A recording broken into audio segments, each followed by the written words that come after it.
जय श्री गणेश। नमस्कार, मैं आचार्य संजय द्विवेदी। मेरे समस्त प्रबुद्ध दर्शकों का मेरे चैनल पर हार्दिक स्वागत है। आज मैं नवग्रहों में राजा सूर्यदेव के राशि परिवर्तन प्रभाव को लेकर आपके सम्मुख उपस्थित हूँ। सूर्यदेव जो वर्तमान में अपनी नीच राशि में गोचर कर रहे हैं, जिसके कारण इनका एक अच्छा परिणाम प्राप्त नहीं हो पा रहा है। इनके प्रभाव में न्यूनता आ चुकी है और ये उतने बल के साथ समस्त राशियों को प्रभावित नहीं कर पा रहे, क्योंकि सूर्यदेव राजा हैं। इनका एक विशेष आभामंडल है, विशेष प्रभाव है, एक कार्य क्षमता है, इनका एक कर्तव्य है तथा उत्तरदायित्व भी। सूर्यदेव नवग्रहों के राजा हैं, इसी प्रकार से इस प्रकृति का संरक्षण करने का कार्य सूर्यदेव करते हैं। इस पूरे जीव जगत में प्राण का संचार सूर्यदेव की प्रथम किरण से ही होता है। एकमात्र प्रकाश के स्रोत साक्षात देव सूर्यदेव है। जब सूर्य ही नीच की राशि में होंगे तो निश्चित रूप से समस्त जीव जगत में नकारात्मकता आ जाती है, परंतु 16 नवंबर को जैसे ही सूर्यदेव अपनी राशि का परिवर्तन करेंगे तथा नवग्रहों में सेनापति मंगल की राशि में प्रवेश करेंगे, तो ये मित्र की राशि, राजा मंत्री, राजा और सेनापति का एक संबंध जो है वो मित्रवत है। तो निश्चित रूप से ये मित्रवत संबंध सूर्य के प्रभाव को बढ़ाने वाला होगा, इनकी क्षमताओं में वृद्धि करने वाला होगा। तो राजा के प्रभाव में वृद्धि हो जाएगी, तो ये एक सकारात्मक परिणाम की प्राप्ति कराने लगेंगे। अब क्योंकि सूर्यदेव आत्मबल के कारक हैं, कॉन्फिडेंस के कारक हैं तथा पिता के कारक हैं, पिता तुल्य ही इनका कार्य भी होता है। प्रजा के पालन पोषण का, जीव जगत के पालन पोषण का कार्यकत्व इनके पास है। तो निश्चित रूप से जब ये एक अच्छी अवस्था में आएंगे, प्रबल रूप से समस्त राशियों को प्रभावित करने वाले। अब ये जब वृश्चिक राशि में पहुंचेंगे तो वहां पर 16 नवंबर को ही मंगल का भी परिवर्तन हो चुका होगा, तो सेनापति तथा राजा का एक साथ संबंध बनेगा, ये युति संबंध होगा। यहां पर मंगल की राशि में मंगल के साथ जब राजा होंगे तो किस प्रकार का परिणाम देने वाले, ये जो स्थिति बन रही है वो समस्त राशियों के लिए अलग अलग भाव में बनेगी, अलग अलग स्थानों पे बनेगी, उसी के अनुसार ही परिणाम की प्राप्ति हो। आज मैं कुंभ राशि के लिए सूर्यदेव के राशि परिवर्तन का क्या प्रभाव रहने वाला है, किस प्रकार के परिणाम प्राप्त होने वाले हैं, संपूर्ण विश्लेषण मैं पूर्ण तर्क के साथ करने जा रहा हूं। प्रिय दर्शकों, यह राशिफल आपके चंद्र राशि पर आधारित है, अर्थात यदि आपकी जन्म कुंडली में 11 नंबर में चंद्रमा विराजमान है तो आपकी कुंभ राशि है। कुंभ राशि शनिदेव की राशि है। शनिदेव की राशि के लिए सूर्य का प्रभाव एक उत्तम प्रभाव नहीं मिलता, क्योंकि ये सदा ही एक दूसरे के विरोधी हैं। सूर्यदेव राजा हैं, शनिदेव न्यायाधीश हैं, इनमें मतभेद होता है।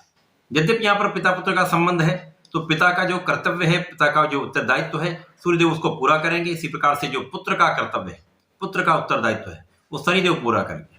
इस प्रकार से ये एक संयोजन की स्थिति बन रही है। यदि यहां पर स्थितियों का अवलोकन करें तो सूर्यदेव कुंभ राशि के लिए सप्तम भाव के स्वामी हैं।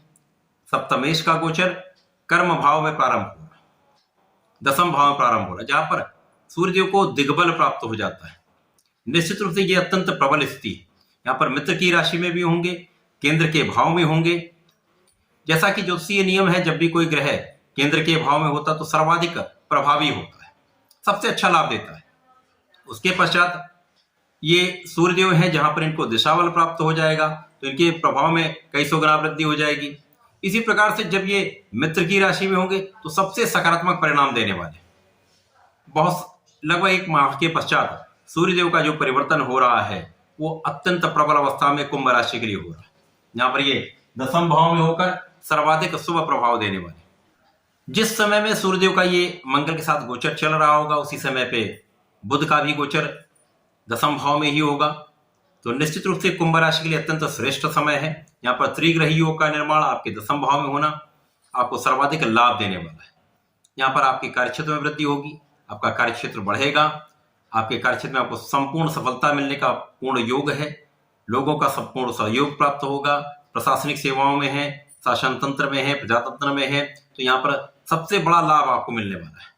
साथ ही साथ यहाँ पर उच्चाधिकारियों का पूर्ण सहयोग मिलेगा, जनता का पूर्ण सहयोग आपको प्राप्त होने वाला है। पिता का आशीर्वाद प्राप्त होगा। यहाँ पर आपके लिए यश वृद्धि का योग है। जब आप अपने कार्य क्षेत्र में संपूर्ण परिश्रम करते हैं, यहाँ पर लोगों का भी सहयोग मिलता है, साथ ही साथ अपने पूर्ण मनोयोग के साथ आप कार्य करते हैं, आपकी बुद्धि का बल भी प्रबल होता है, तो आप संपूर्ण सफलता प्राप्त करते हैं, जिससे आपके यश में वृद्धि होती है। आप संपूर्ण सफलता भी लेंगे, लाभ में वृद्धि करेंगे, तो आपको पद की प्राप्ति का भी योग बन रहा है। निश्चित रूप से इस समय में आपके पदोन्नति का योग बनेगा।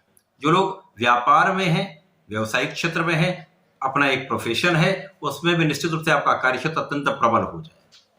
यहाँ पर आपकी साझेदारी में भी विशेष लाभ की वृद्धि है। जीवन साथी से भी आपको लाभ मिलेगा। अभी तक जो जीवन साथी के साथ समस्याएं आ रही थी, जीवन साथी के साथ आपको उतना लाभ नहीं मिल पाता, सामंजस्य नहीं बन पा रहा था, उनमें सुधार हो जाएगा, आपसी सामंजस्य बढ़ेगा, जीवन साथी संपूर्ण सहयोग तथा लाभ की वृद्धि हो रही है। यहाँ पर आपके ज्ञान में वृद्धि, शिक्षा प्रतियोगिता में सफलता का योग बन रहा है। यदि आप प्रशासनिक सेवाओं की तैयारी कर रहे हैं, सरकारी नौकरी का प्रयास कर रहे हैं, तो आपका प्रयास सार्थक हो रहा है। संपूर्ण रूप से यहाँ पर आपका परिश्रम रंग लाएगा, आप सफल हो जाएंगे। कुंभ राशि के लिए एक अच्छा समय है, संपूर्ण लाभ का समय है, आपको समय का लाभ अवश्य लेना चाहिए। कुंभ राशि के जातकों को नियमित रूप से भगवान सूर्यदेव को जल देना चाहिए। वर्तमान समय में केवल आपको यहाँ पर महाबली हनुमान जी के शरण में रहना चाहिए।